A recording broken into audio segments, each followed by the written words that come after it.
¿Te has preguntado si eres de derecha o eres de izquierda? Cuando se arma la polémica, la discusión en temas de política, ¿de qué lado son tus ideas? Pues bien, ¿qué es ser de izquierda y qué es ser de derecha en México? Bienvenidos a una entrega más de México Disonante, la mirada disidente de la información. ¿Qué es ser de izquierda y qué es ser de derecha?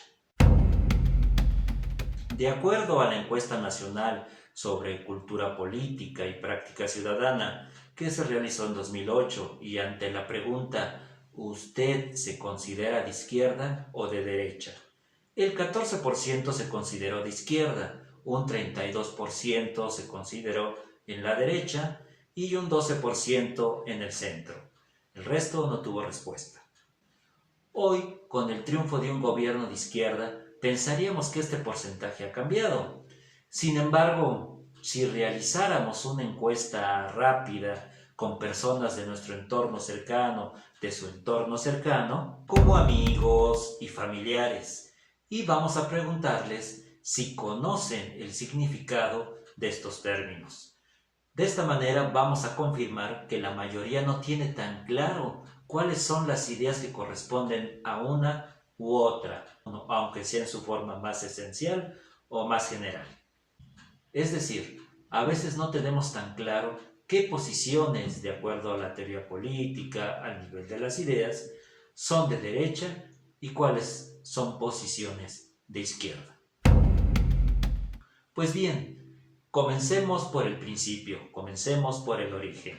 ¿De dónde nos vienen estas expresiones y cuándo se empezaron a utilizar en el argot político? Todo se remonta, de acuerdo a las fuentes y lo que se ha documentado por especialistas e historiadores, a los años de la Revolución Francesa, concretamente en el año de 1789. Como ustedes saben, esta revolución fue parteaguas en la historia de nuestra civilización. A ella, a la Revolución Francesa, debemos los postulados de lo que somos hoy como sociedad, en cuanto a la forma en cómo nos hemos estructurado, en cómo estamos organizados políticamente. Durante la Revolución Francesa, por primera vez se estableció la Declaración de los Derechos del Hombre y del Ciudadano, con sus postulados, usted recordará, de igualdad, libertad y soberanía popular. Hay que recordar también que con la Revolución Francesa nacen los cimientos o se ponen los cimientos de las democracias modernas y se pone fin al absolutismo monárquico. Con la Revolución Francesa nacieron los cimientos de lo que hoy conocemos como las democracias modernas y se pone fin al absolutismo monárquico. Antes, el ejercicio del poder era absoluto, recaía en el rey y solo en el rey, el cual gobernaba por derecho divino. ¿Sabe usted qué es el derecho divino o se acuerda usted de este concepto? Bien, la doctrina del derecho divino de los reyes reposaba en la idea de que la autoridad de un rey, de un monarca, para gobernar provenía de la voluntad de Dios y no de sus súbditos. Es decir, un rey, un monarca, en ese entonces, en ese tiempo, tenía el derecho a gobernar porque así lo decía Dios. La figura del rey era como una extensión de Dios en la tierra. En este sentido, la figura del rey, del monarca, era una extensión de Dios en la tierra. De ahí su gran poder ante sus gobernados y ante los súbditos. ¿Pero qué tiene que ver todo este rollo de la Revolución Francesa, la monarquía y el derecho divino de los reyes con ser de izquierda o ser de derecha? Pues bien, En este contexto de la Revolución Francesa en 1789 sucedió un hecho. Déjenme que les cuente. Los políticos de entonces debatieron en una sesión sobre si el rey Luis XVI podía tener derecho al veto sobre las decisiones que tomase en esta asamblea constituyente. De esta manera surgieron tres grupos o tres bandos. Un bando estaba a favor de que el monarca pudiera vetar las decisiones de la asamblea. Otro grupo estaba en contra del rey, para que éste no tuviera derecho al veto. Y un tercer grupo no tenía una decisión ni a favor ni en contra. El caso es que a la derecha del presidente de dicha asamblea se posicionó el grupo de los que estaban a favor del veto del rey, el cual estaba compuesto por representantes de la aristocracia, la nobleza y el clero. A la izquierda se colocaron los que estaban en contra de que el rey tuviera el poder del veto y estaba conformado por los revolucionarios, la burguesía y el pueblo.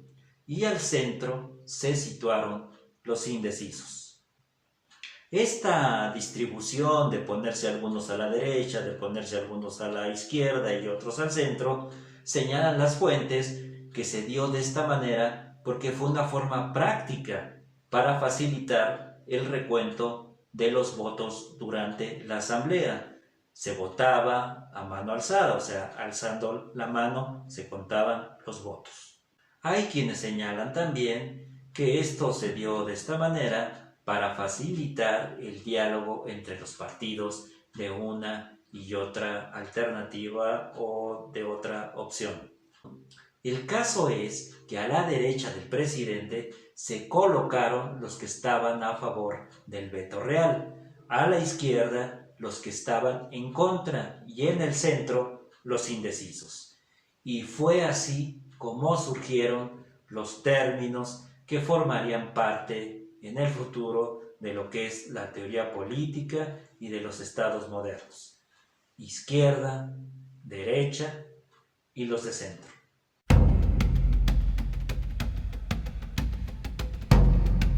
Con los años, podemos decir, se empezó a hablar de una política de izquierda, de una política de derecha, cada una con posiciones y posturas concretas, específicas, que se van a implementar a la hora de gobernar un país. En términos generales, hoy, una política de izquierda hace énfasis en fortalecer al conjunto de la sociedad, en temas como la salud, la educación, el trabajo, la alimentación, entre otros temas. Por lo regular, una política de izquierda tiene como propósito crear un estado donde se pueda beneficiar a todas las personas o a gran partes de ellas, pero su énfasis en las políticas que genere va a ser la sociedad en su conjunto, la colectividad.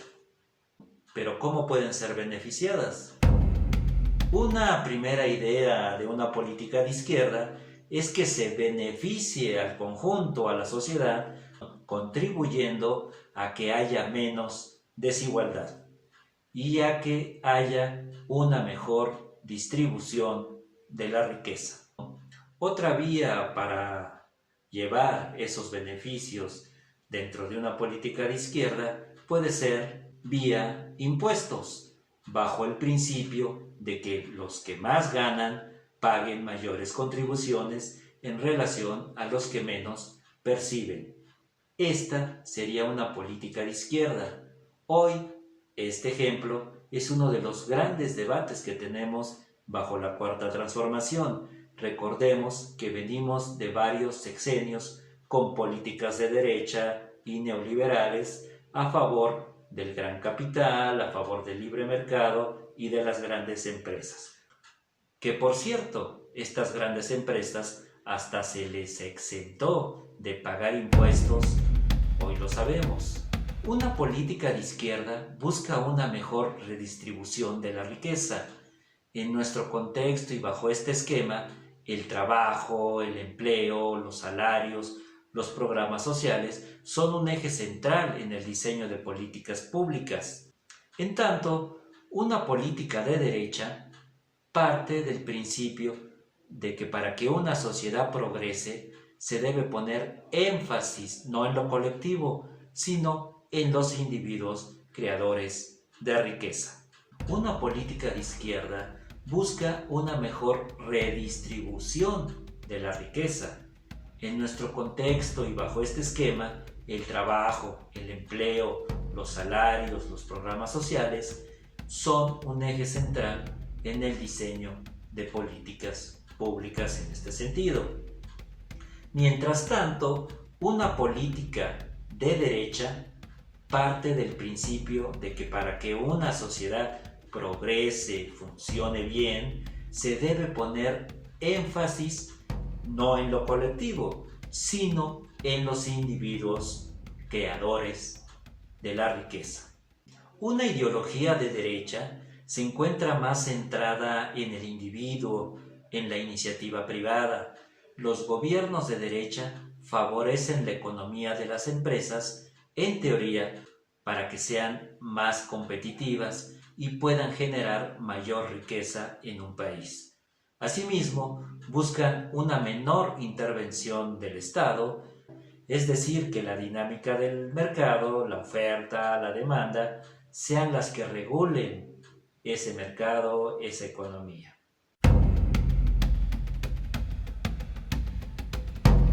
Cuando hablamos de políticas liberales, de derecha, las autoridades intervienen al mínimo posible en la dinámica económica, porque el funcionamiento del Estado gira en torno al dinero, a las inversiones del gran capital. Es por ello que los gobiernos de derecha suelen beneficiar más a los empresarios porque parten del principio que estos son los que generan el dinero y la riqueza en una sociedad. Sin embargo, el problema es que en nuestra experiencia en México, aquí en México, durante años se ha privilegiado no a los empresarios en general, sino a una sola élite empresarial, que hasta los impuestos se les perdonaban, hoy lo sabemos.